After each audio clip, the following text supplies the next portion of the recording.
প্রশ্নটি হচ্ছে, এনায়েতুল্লাহ আব্বাসীর বক্তব্য কতটুকু শোনা যায়, কারণ সে আলেমদেরকে কাফের ফতোয়া দিয়ে থাকে। দ্বিতীয় বিষয় হলো তার আচরণের মধ্যে, তার কথাবার্তার মধ্যে অহংকার প্রকাশিত হয়। এ বিষয়ে আপনার পরামর্শ কি? ইসলামী শরীয়ত কি বলে? প্রিয় বোন, দেখুন, প্রিয় ভিউয়ার্স, আমি আপনাদেরকে উদ্দেশ্য করে বলছি যে ইসলামী শরীয়তে আল্লাহর দিকে মানুষকে আহ্বান করার বেশ কিছু শর্ত রয়েছে।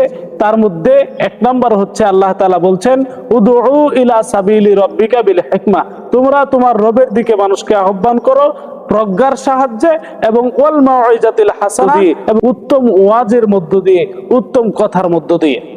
তাহলে আপনাকে আল্লাহর দিকে মানুষকে আহ্বান করতে হবে প্রজ্ঞার সাহায্যে, প্রজ্ঞার অনুসরণ করতে হবে, ওয়াল মাউইজাতিল হাসানা, এবং উত্তম উপদেশ আপনাকে মানুষকে দিতে হবে।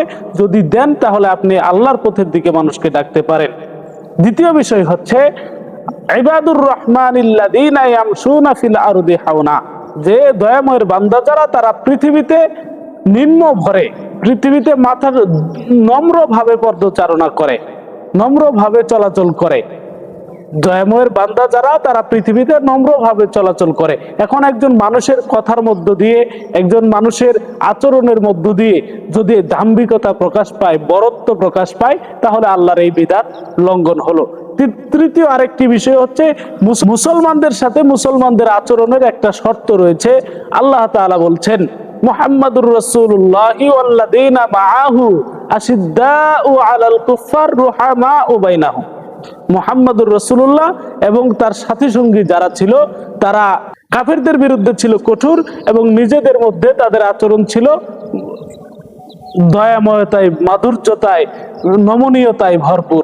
প্রিয় বোন, এই যে, প্রিয় ভিউয়ার্স, এই যে তিনটি কথা আমি কোরআনুল কারীম থেকে আপনাদেরকে শোনালাম, হাদিস থেকে আলোচনা করতে গেলে আরো একটি আলোচনা আপনাকে যদি আমি দেখাই, আল্লাহ রাসূল সাল্লাল্লাহু আলাইহি সাল্লাম বলছেন, আল মুসলিমু মান সালিম আল মুসলিমুনা মিন লিসানি ওয়া ইয়াদাইহি, প্রকৃত মুসলিম সে যার হাত এবং মুখ দ্বারা অন্য মুসলমান নিরাপদ থাকে। দেখুন তো, এখন আপনার প্রশ্ন হচ্ছে যে এনায়েতুল্লাহ আব্বাসী তো কথাই বলে অহংকারে প্রকাশিত হয়, ওর কথার মধ্য দিয়ে অহংকার প্রকাশিত হয়। তাহলে দেখুন, আপনাকে আমি দ্বিতীয় নাম্বার যে দলিলটি দিয়েছি, আল্লাহর পথে আল্লাহর বান্দা যারা, তারা পৃথিবীতে চলাচল করবে নম্রভাবে।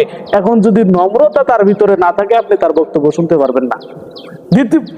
এরপরে বলছি যে উত্তম উপদেশ যদি না থাকে, যদি কারোর মধ্যে উত্তম উপদেশ না থাকে, প্রজ্ঞা না থাকে, তাহলে তার কথা আপনি শুনতে পারবেন না।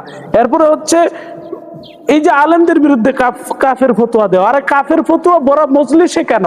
যদি দিতে হয় আমরা সামনাসামনি বসবো, ওলামায়ে কেরাম আমরা যারা আছি, আমরা সামনাসামনি বসবো, বসে আমাদের ভিতরে কথা হবে, আমরা নিজেরা সমাধান করব, তারপরে বাইরে কথা বলবো। এখন আপনি ভরা মজলিসে কথা বলে, আর এই কথাগুলো ইউটিউব, ফেসবুকে চলে যায়, সারা পৃথিবীতে প্রত্যেকটি মানুষ দেখতে পায়। আর এই দেখার কারণে মুসলমান জাতির ইমেজটা ধ্বংস হয়ে যাচ্ছে, কারণ এই মুসলিম জাতি নিজেরাই নিজেদের খুঁচাচ্ছে ধ্বংস করার জন্য।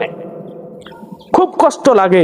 আল্লাহ রাসূল বলছেন, মান সালিম আল মুসলিমুনা মিন লিসানি ওয়া ইয়াদাইহি, প্রকৃত মুসলিম সে যার হাত এবং মুখ দিয়ে অন্য মুসলিম নিরাপদ, হাত এবং মুখ থেকে অন্য মুসলিম নিরাপদ। এই যে হাত এবং মুখ থেকে অন্য মুসলিম নিরাপদ, আপনার মুখ দিয়ে তো অন্য মুসলিম নিরাপদ নয়, এমনকি আলেমরাও নিরাপদ নয়।